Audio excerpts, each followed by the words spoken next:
എല്ലാവർക്കും നമസ്കാരം. എൻ്റെ പേര് വിനോദ് രാജ്. നമ്മൾ ഡിസ്കസ് ചെയ്യുമ്പോൾ റെയിൽവേയിൽ പുതിയൊരു അപ്ഡേറ്റ് കൊടുക്കുന്നുണ്ട്. ഇപ്പോൾ റെയിൽവേയിൽ നമ്മൾ ഒരു പരിധി വരെ അല്ലെങ്കിൽ ഇന്ത്യയിൽ ഓൾമോസ്റ്റ് ആൾക്കാർ കൂടുതലായിട്ട് ആശ്രയിക്കുന്ന ഒരു ട്രാൻസ്പോർട്ടാണ് റെയിൽവേ എന്നുള്ളത്.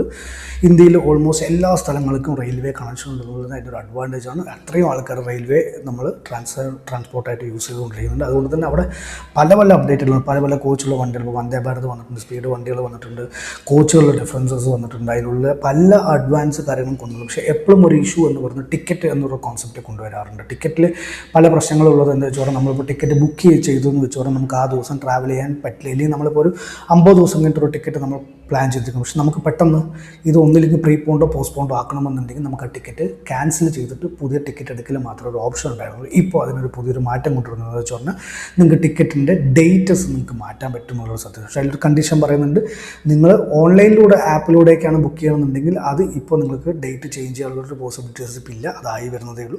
ഓഫ്ലൈനായിട്ട് നിങ്ങൾ നേരിട്ട് പോയിട്ടോ ഒക്കെ ബുക്ക് ചെയ്യണമെന്നുണ്ടെങ്കിൽ ആ ഡേറ്റ്സ് നിങ്ങൾക്ക് ചേഞ്ച് ചെയ്യാൻ നിങ്ങൾക്ക് പറ്റുമെന്നുള്ളത്. അതായത് ഗ്രൂപ്പായിട്ടുള്ള ആൾക്കാരൊക്കെയാണ് ഈ ഓൺലൈനായിട്ട് ഉപരി നേരെ റെയിൽവേ സ്റ്റേഷനിൽ പോയിട്ട് ബുക്ക് ചെയ്യുന്നത്. അവർക്കൊക്കെ ഈ ചേഞ്ചസ് യൂസ് ചെയ്യാൻ പറ്റും. പക്ഷേ അവിടെയും ഒരു കണ്ടീഷൻ പറയുന്നുണ്ട്, നിങ്ങൾ ഡേറ്റ് മാറ്റുന്ന സമയത്ത് ഇതേമാതിരി അവൈലബിലിറ്റി ഉണ്ടോ എന്നും കൂടി നോക്കണം. അതായത് കൺഫേം ആയിട്ടുള്ള ടിക്കറ്റ് മാത്രമേ നമുക്ക് ചേഞ്ച് ചെയ്യാൻ പറ്റുള്ളൂ. അതേപോലെ കൺഫേം ആയിട്ടുള്ള ടിക്കറ്റ് നിങ്ങൾ ചേഞ്ച് ചെയ്യുന്ന സമയത്ത് ആ ഡേറ്റിൽ ഇതേമാതിരി കൺഫർമേഷൻ സീറ്റ് അവൈലബിലിറ്റി ഉണ്ടോ എന്ന് നോക്കണം. സീറ്റ് അവൈലബിലിറ്റി ഉണ്ടെങ്കിൽ മാത്രമേ നിങ്ങൾക്ക് ആ ടിക്കറ്റ് ഡേറ്റ് ചേഞ്ച് ചെയ്യാൻ പറ്റുള്ളൂ.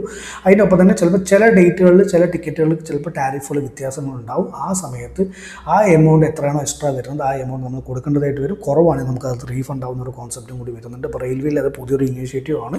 ഇത്ര വർഷത്തിന് ശേഷം പുതിയൊരു അപ്ഡേറ്റ് ആണ്. അപ്പോൾ നമുക്ക് ടിക്കറ്റ് ഇനി ഈസി ആയിട്ട് ഒരു ചാർജ് പോലും ഇല്ലാതെ നമ്മുടെ ഡേറ്റുകൾ അങ്ങോട്ട് പ്രീപോണ്ടോ പോസ്റ്റ്പോണ്ടോ നമുക്ക് ചെയ്യാൻ പറ്റുന്നുള്ളത് വലിയൊരു റെവല്യൂഷണറി തീരുമാനമാണ്. പക്ഷേ ഇനി ഇത് ഓൺലൈനിലും കൂടി കൊണ്ടുവരും എന്നുള്ള ശ്രദ്ധിച്ചു. പക്ഷേ ഇത് കൊണ്ടുവരുന്ന സമയത്ത് ഇത്ര ദിവസം ഇപ്പോൾ സെയിം ട്രാവലിന് ഡേ തന്നെ നമുക്ക് ചേഞ്ച് ചെയ്യാമെന്ന് പറയുന്നുണ്ട്. പക്ഷേ അങ്ങനെ ചേഞ്ച് ചെയ്യുന്ന സമയത്ത് ഇത്ര മണിക്കൂർ മുമ്പ് ചെയ്താൽ മാത്രമേ പല സീറ്റുകൾ നമുക്ക് എം ടി അല്ലാതെ പോകാനുള്ളൊരു സിറ്റുവേഷൻ. അത് വരും ദിവസങ്ങളായിട്ട് ട്രാക്കിങ് കാര്യങ്ങളൊക്കെ ഉണ്ടാവും. ചിലപ്പോൾ ഒരു ദിവസം മുമ്പോ ചിലപ്പോൾ ട്രെയിൻ ട്രാവലിൻ്റെ ഒരു 5 മണിക്കൂർ മുമ്പ് എന്നാൽ മാത്രമേ നമുക്ക് അടുത്ത സീറ്റ് അത് ഷെഡ്യൂൾ ചെയ്യാൻ പറ്റുമെന്നുള്ളത് തന്നെ നമുക്കത് അപ്ഡേറ്റുകൾ ഇനി ഓരോ ദിവസങ്ങളും മാറി എന്നാൽ ഇപ്പോൾ അത് പ്രാക്ടിക്കലി ഇനീഷ്യേറ്റ് ചെയ്യുന്ന സമയത്ത് അതിലെന്തൊക്കെ ഇഷ്യൂസാണ് വരുന്നത് ഫേസ് ചെയ്തതിന് ശേഷം മാത്രം നമുക്ക് അതിന് സൊല്യൂഷൻസ് ഗവൺമെൻറ്റിൻ്റെ ഭാഗത്ത് നിന്ന് കൊണ്ടുവരും. പക്ഷേ റെയിൽവേയുടെ പുതിയൊരു ഇനീഷ്യേറ്റീവ് ആണ്, നല്ലൊരു കാര്യമാണെന്ന് മാത്രം പറഞ്ഞ വീട്ടിൽ നിർത്തുന്നു. നന്ദി, നമസ്കാരം.